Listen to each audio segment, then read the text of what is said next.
if the volume starts repeating, I don't know what to do.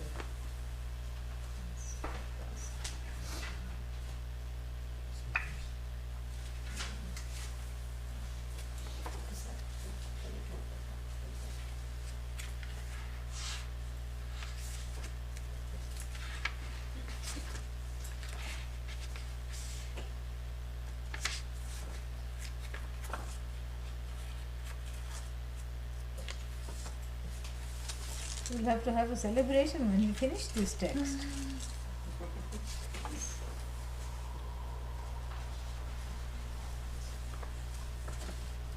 Now,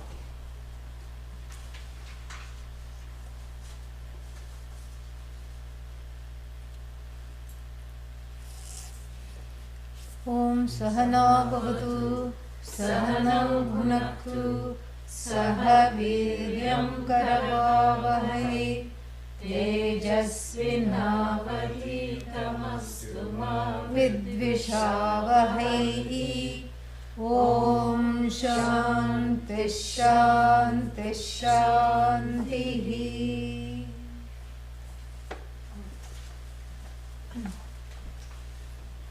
न काम्य प्रतिषिद्धाभिः न काम्य प्रतिषिद्धाभिः क्रियाभिर्मोक्षवासना क्रियाभिर्मोक्षवासना ईश्वरानुग्रहात् सा स्यात् ईश्वरानुग्रहात् सा स्यात् इति वेदान्तदिण्डिमः. Yeah, so kamyadi, karma bhihi, by all these kinds of various karmas or things I think I have to do in order to have moksha. All these are just, a big spoof, because moksha being already your nature, there's nothing you can do to gain it, there's nothing that you can do to lose it. The gain is as though, the loss is as though. So then this is being pointed out after talking about, and see the placement of this verse.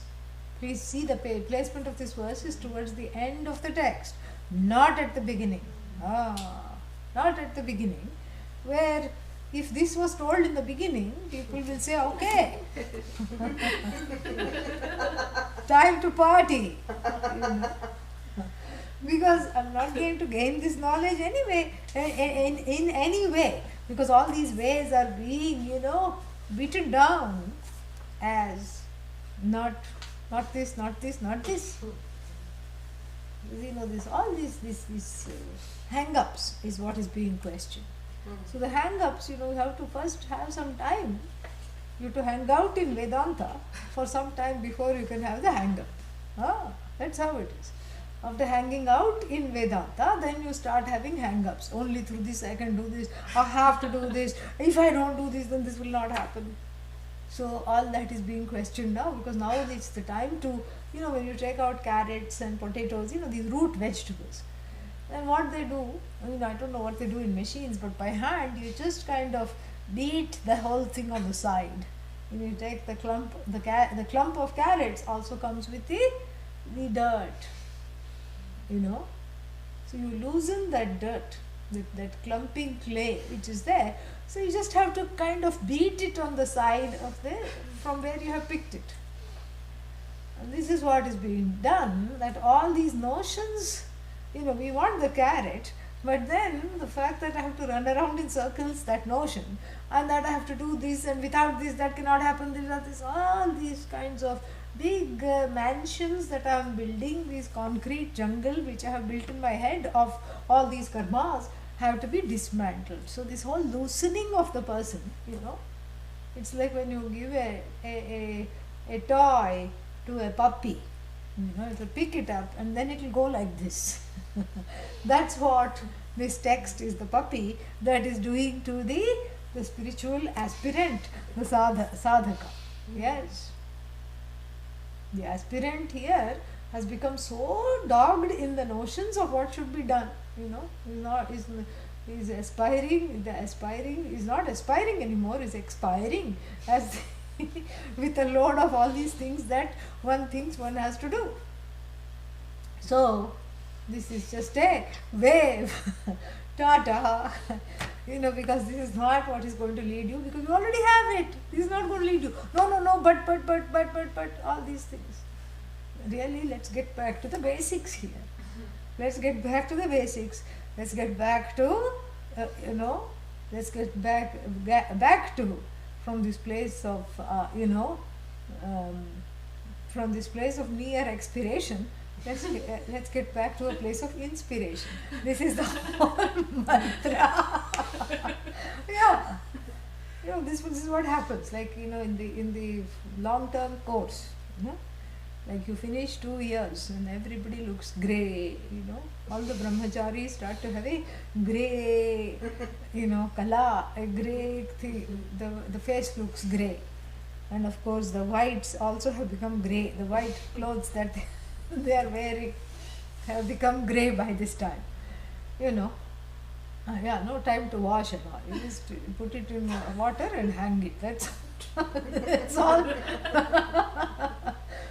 That's all that's being done. And so everything is kind of grey, tired, and everybody is feeling, I have to strive harder, strive. And now this striving, which is the Kilakam. Kilakam means the pin, in this Lagunyasa it comes. Kilakam.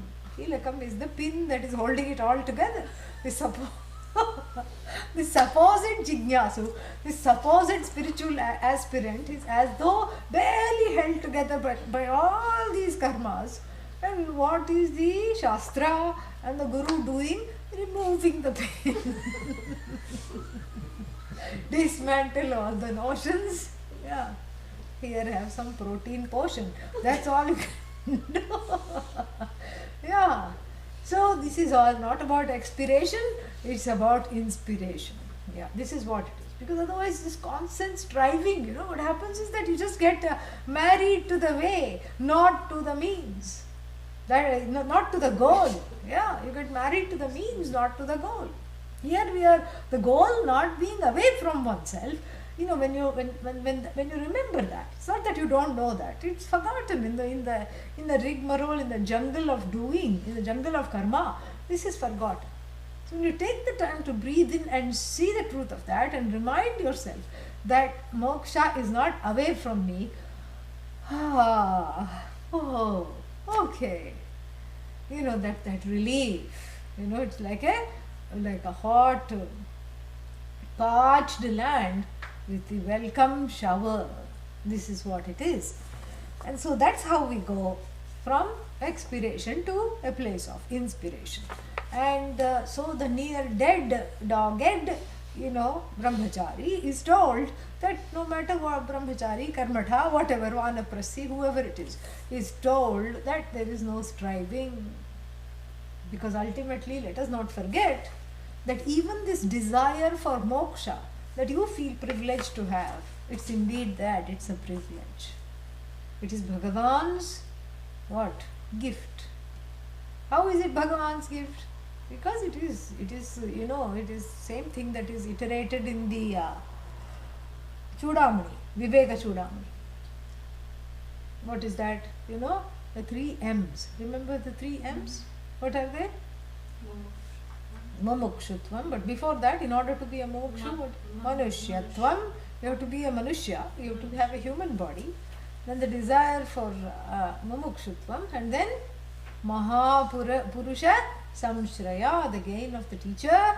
These 3 are what? These 3 are only through Ishvara Anugraha.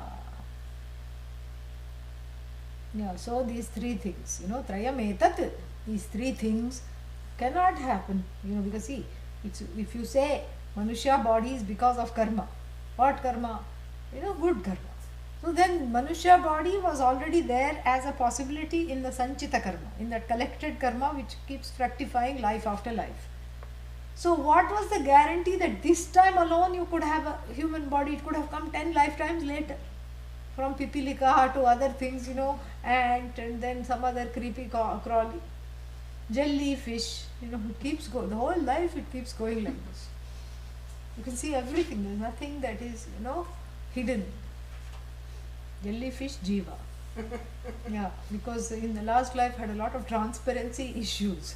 So this time jellyfish, yeah, fish itself something fishy. That's what Yeah, that's what it is. All kinds of creatures, all kinds of things. So why this human life had to fructify now? Because in the Sanchita, everybody, if you look into the Sanchita bank account, everyone will die of fright right now. I can guarantee it.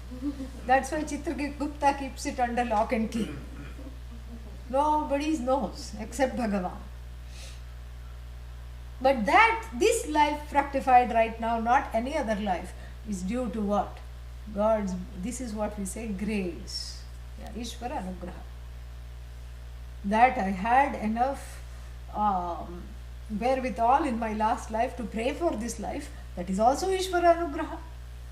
That the class is taking place is Ishvara Anugraha. That I have attended this class is Ishvara Anugraha. That is why we keep praying Bhadram Karne Vishriniyama Devaha. May we only listen to that which is auspicious. May Sthiraihi Angaihi. May our limbs be, enough in good shape to be able to pursue this goal, which is not away from me, which is all full of paradoxes. What I am pursuing is not away. What I am doing is leading to my undoing. What I am doing is for the sake of understanding, I am not the doer. Everything that I am doing is to understand I am not the doer. The wordless I is communicated as though through words. So it's all these paradoxes. The oneness is communicated through the Guru Shishya divide. It's all paradoxes, paradoxical. And we enjoy the paradox if we know it's a paradox. Otherwise, we come under the spate of this paradox and start thinking that without this I can't do that, without that I can't do this, all these things. So, therefore, this is a kind of a shaking, and removing the dirt in between which is ensconced in terms of the lifestyle, in terms of what I have to do. By taking one back and saying that this is all through Bhagavan's grace, that I am even able to strive in the correct way, is the striveless striving, that I am able to do as though striving in the proper direction, the proper effort, the proper thing, is because of God's grace. So everything is Bhagavan alone. I have to come back to this. This is not so that I give up all karma, I give up the classes also and sit at home and say, if Bhagavan wants me to have moksha, I will have moksha. That's like the fellow who said to Bhagavan that you can what did he say? You can ask me anything that you want. Bhagavan appeared because this person would not quit praying. And then this man said, please give me a head on my shoulders. And Bhagavan said, let's not get ahead of ourselves. You already have a head. I can give you another head. You can have side by side. You can be the walking, talking example of duality. Unity in duality, duality in unity, however you want to see. Or like Indian buses, you can have double-decker. English buses also. Double-decker, one on top of each other I can give. Or I can give you back to back. You can confuse people, they don't know if you're going or coming. But I can't give you a head because you already have it. This is what is that whole thing about Anugraha here. You already have this thing called moksha. So the so-called loss of moksha and the so-called gain of moksha is all as though. And so to understand that the loss is only so-called, because there are certain dominant traditions that really believe that their paradise is being lost, and that one has been confined to this horrible earth of full of pains and sorrows, and in the Eden garden everybody was very happy. Ironically, as long as they didn't have the fruit of the tree of knowledge. Very funny.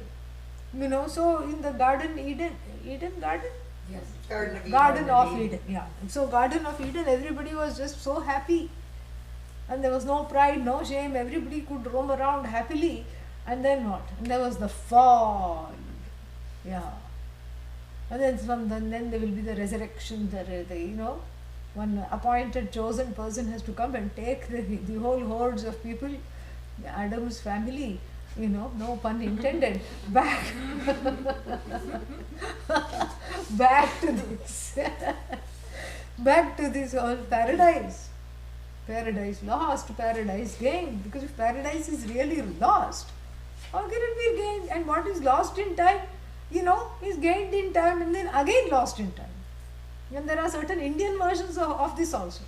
Like we all had moksha. You go to certain temples, there are all these glimpses, they called jhankis, they have these little murals. And this is the Dvaita Mata. Dvaitas, the dualists say this. We were all bhajaning with Krishna.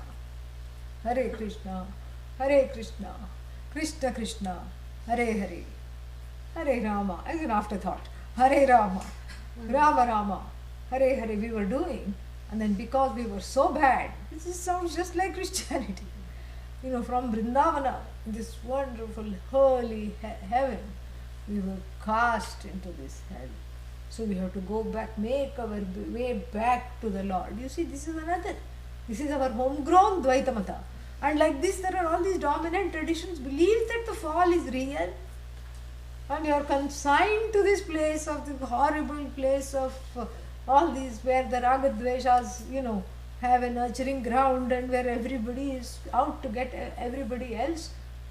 And then, moksha is in fact a non-possibility before death. So you have to, this whole life is wasted. You're just biding the time and checking in with Udana Vayu. Hello, how many more breaths? Oh, okay. Oh, that film. Okay. All right. Hey Udana, how many more breaths? Udana, are we there yet? No. Are we there yet? No. Are we there yet? No. Are we there yet? This is what one is doing. What is this human life? Is it like some kind of a bypass? Is it a detour? It's the most depressing theology because the human life is useless, purposeless. Everybody is waiting for death. So sad. Thank God, this is all Ishvara Anugraha. That even though I may have been born in that kind of a philosophy, I was savvy enough to question it. That mental savviness is you, oh Bhagavan, sitting in me and showing me the right direction. Some punya fructifies and then I'm taken away from that. And I find my way. Yes, I fall down many times. There are many potholes of my own making. I fall, I rise, I fall, I rise. Finally, I'm on the right track. This is Ishvara Anugraha. This body is there, otherwise it's, always going to the doctor, but somehow it is fit enough to sit and watch the class. Ishvara Anugraha. Even at the doctor's office, I can watch the class. See, these digital technologies. Yeah. Even from the hospital room, I can stream into the class. These are all wonderful things. This is Ishvara Anugraha. Why was someone born at a time? At some time where all this was not there, and you have to take you have to undertake the journey like the kind I mentioned yesterday, where little boy Adi Shankara is going, through the mountains and the forests and the mountain lions and the snakes and the bears, going to meet his teacher. He made it again, Ishvara Anugraha. Maybe some other people who did that, became lion lunch instead. This is why Ishvara Anugrahat sa syat, this moksha vasana. So really don't fritter it away in all this karma and all this rigidity. Let go, loosen up, because this is all Bhagavan anyway. What is this way is possible because of Bhagavan. The means are possible because of Bhagavan. I am in the right place at the right time because of Bhagavan. That moksha is not something to be striven for, I already know, because of Bhagavan. So this moksha vasana is because of Bhagavan. And so really speaking, all the things that you do in order to think that you are getting closer to moksha is a big spoof, because you really are not in charge. You can just, once you are put in the right place at the right time, you can pray to be in the right place at the right time continuously, and you can make use of being in the right place at the right time by prioritizing this knowledge, that is what you can do. So Ishvara Anugrahat sa syat iti Vedanta Dindimaha. Then what? Concluding this section, very to the point. Avijñāte janma nashtam, Avijñāte janma nashtam, vijñāte janma sarthakam, Vijñāte janma sarthakam, ज्ञातुरात्मा न दूरे स्यात्, Jnāturatmana dure syāt, ज्ञातुरात्मा न दूरे स्यात्, Jnāturatmana dure syāt, इति Vedanta Dindimaha. Yeah, summing up this. So from 71 to 74, we had the loosening of the potatoes and the carrots and the couch potatoes, all kinds of potatoes were loosened up from the dirt that had gathered, the dirt of the beliefs and notions and very dogged rigidities that had gathered, around it. So that was loosened up to show that you are already free, and all the things that you are doing, you can be doing them freely rather than feeling victimized. And this is what the whole thing was. Then summing up that, Vishamba Bharati says, what does he say? Avijñāte janma nashtam. So you think that this life is wasted if you don't die and go to heaven. But here we have news for you. This life is wasted if you don't pursue this knowledge, if you don't gain this knowledge. Avijñā, very simple Sanskrit. Avijñāte. Jnanam, jnāte, while knowing.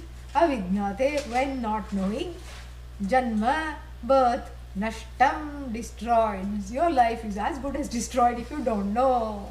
This is what Yagyavalkya also says to Maitreyi. No, not Maitreyi, Gargi. So, avijñāte janma nashtam. Then what? Vijñāte what? If I know, then what? Janma sarthakam, sarthaka. Arthena saha vidyate, purposeful.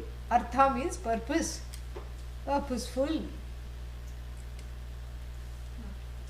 Avijñāte nāshah asti, vijñāte sarthakam asti. So if I know my life is useful, how is it useful? To whom is it useful? It is useful because it is purposeful.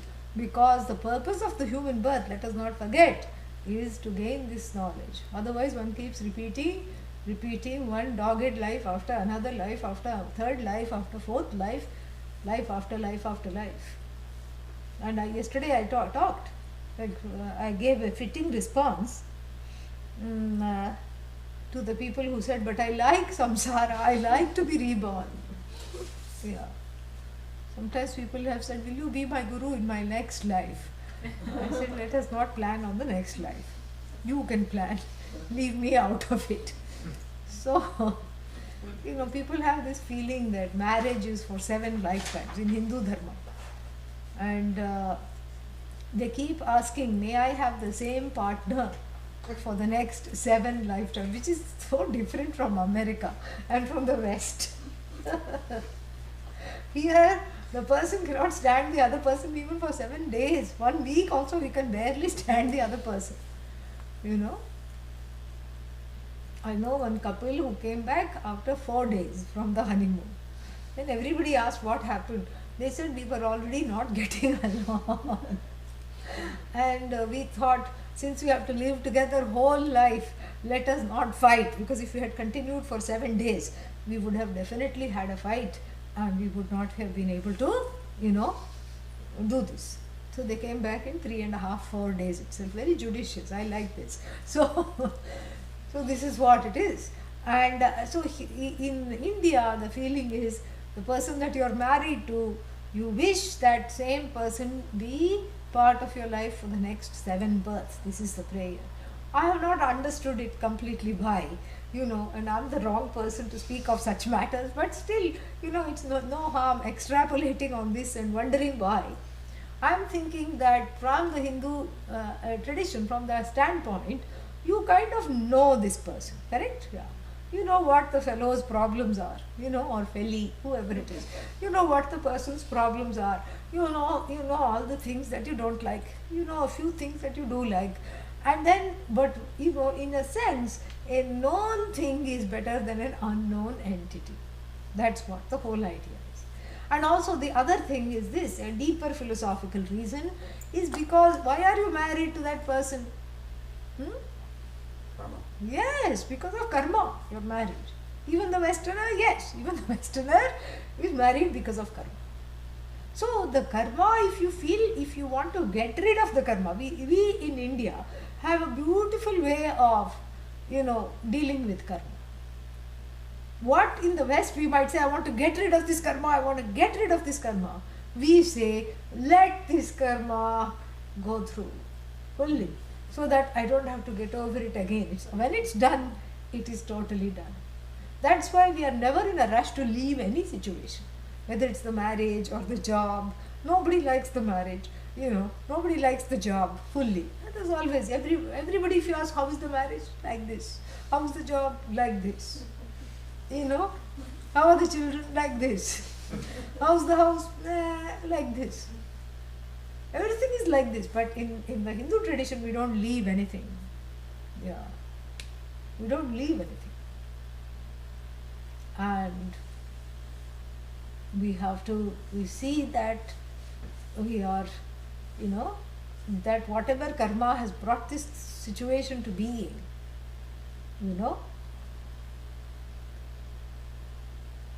lives itself out. It has this belief is good in certain ways. It also has its minus points, in the sense that people don't know when to stop parenting. You can't leave anything, because you keep parenting even when at the age of 60, when the child is 60, the so-called child. And so this way, this whole thing we have to understand is that let the karma go through however it wants. Because when the karma is gone, then what happens? The clarity comes, the growth comes, the reason why this person was put in my life, that thing comes, you see. Yeah. So a lifetime after lifetime after lifetime given to bhoga without yoga and without the pursuit of moksha, as though pursuit of moksha is a wasted life. This is what it's saying. Whereas in one life, if I commit to this moksha, even if I have other lives afterwards, because ayatihi means I did not put in enough effort, or I did not have the full understanding, still another life came.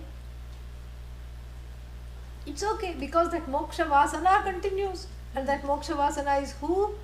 Ishvara anugrahat, from Ishvara anugraha. So Bhagavan will make sure that I have, that human body.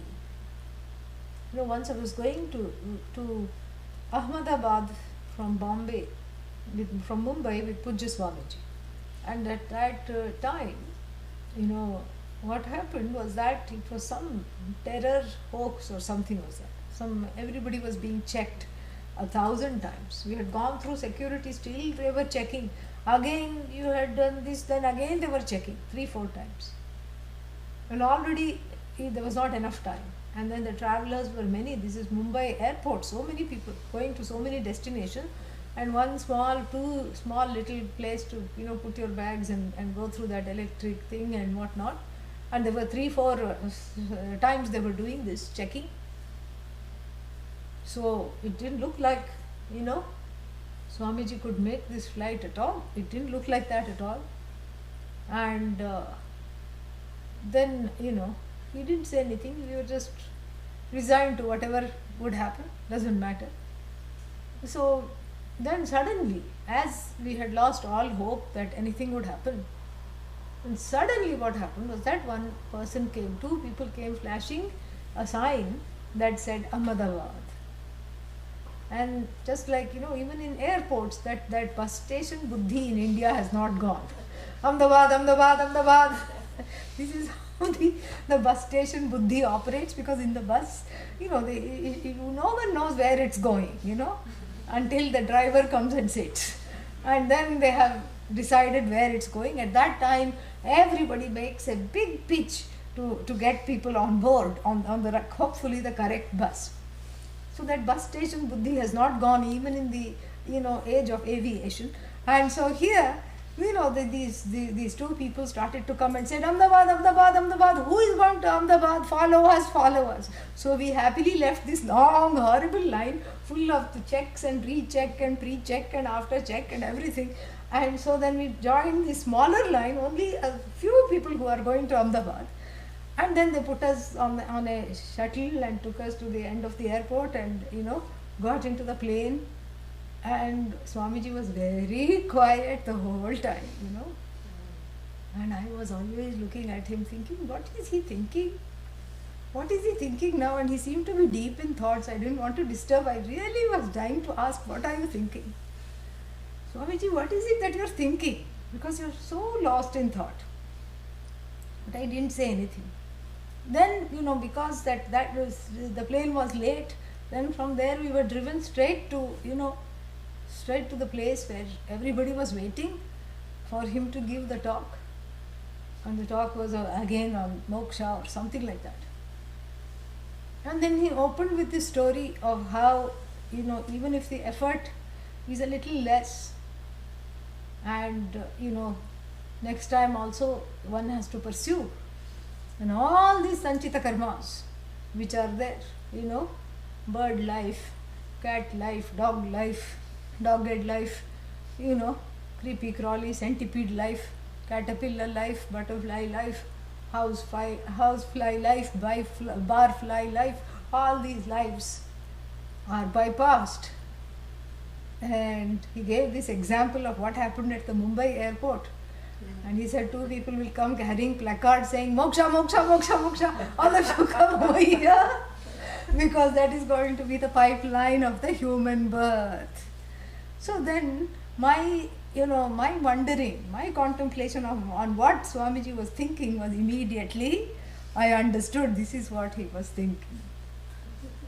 See, this is the difference between the life of a saint and the life of an ordinary person. Because the ordinary person will probably be saying, oh, that was so distraught, that was so hectic, I never thought I could make it, oh my God, what is going on, oh, that was so tension, so much tension I had, now I can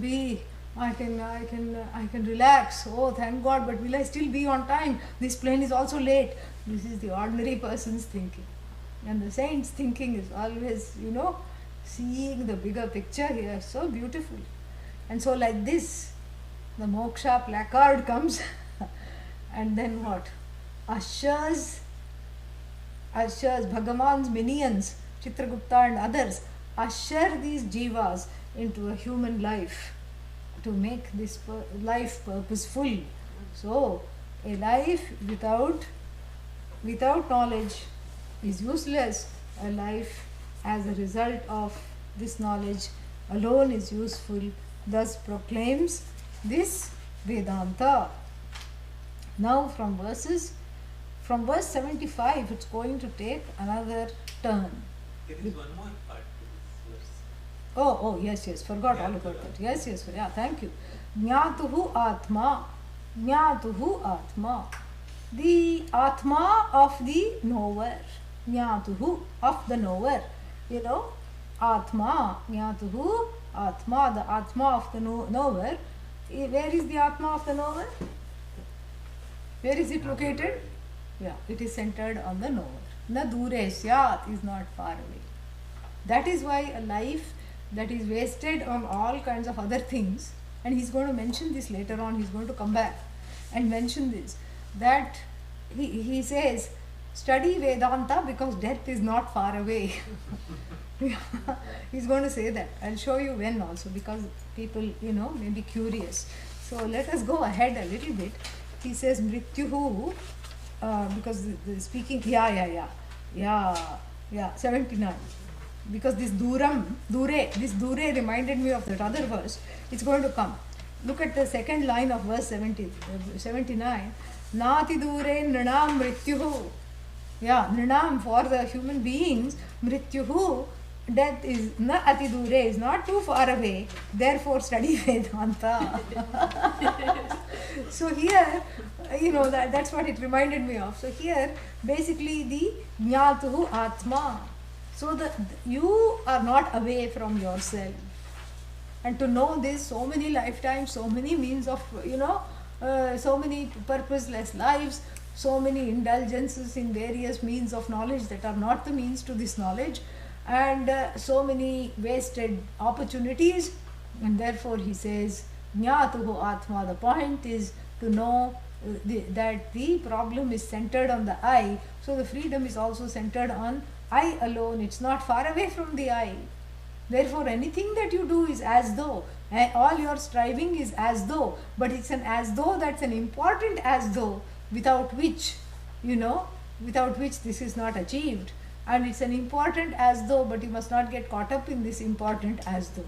You prioritize the knowledge, and then everything else is set in place. So jnatuhu atma dure syat, because it's not very far from you. And the sad paradox is, life after life the person is striving to gain that which is away from oneself only for want of knowing it, not by time or space. One is separated from oneself, one is anxiously awaiting the connection to oneself, and the disconnecting factor is one's own ragadveshas and ajnanam, kama karma ajnanam, that's all it is.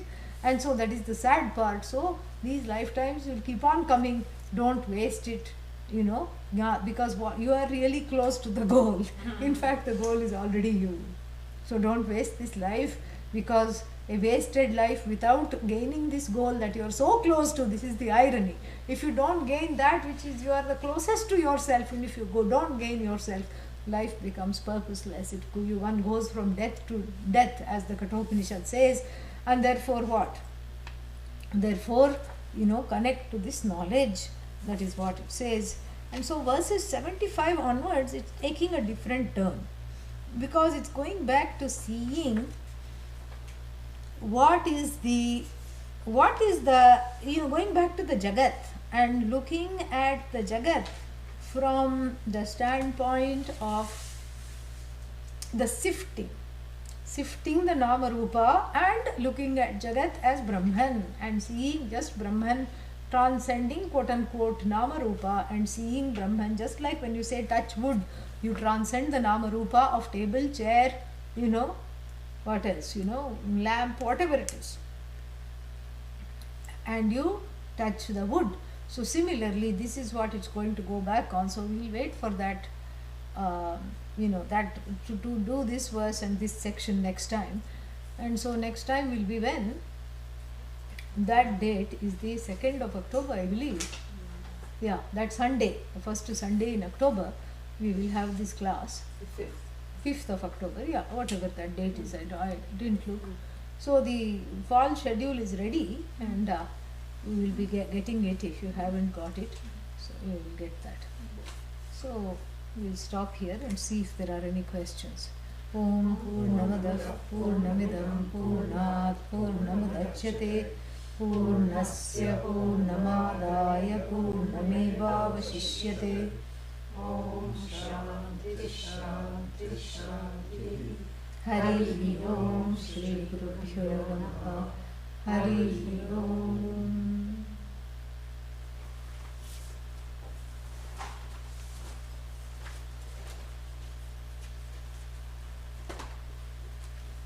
The list I will send to Dakshinamurti today. Should we add that chanting class to it, or send it as the calendar format?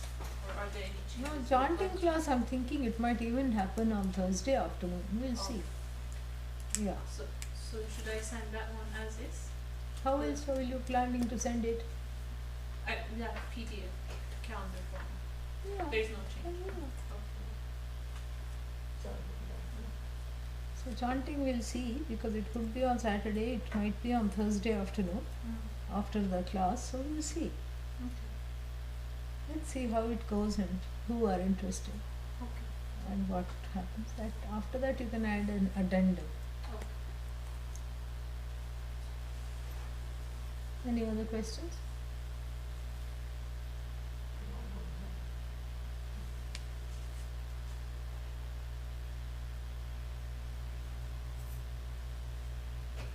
Okay. Now how many? 94 verses. So we are on 74. 20 more verses. Yeah. After that we'll have a Dindima celebration.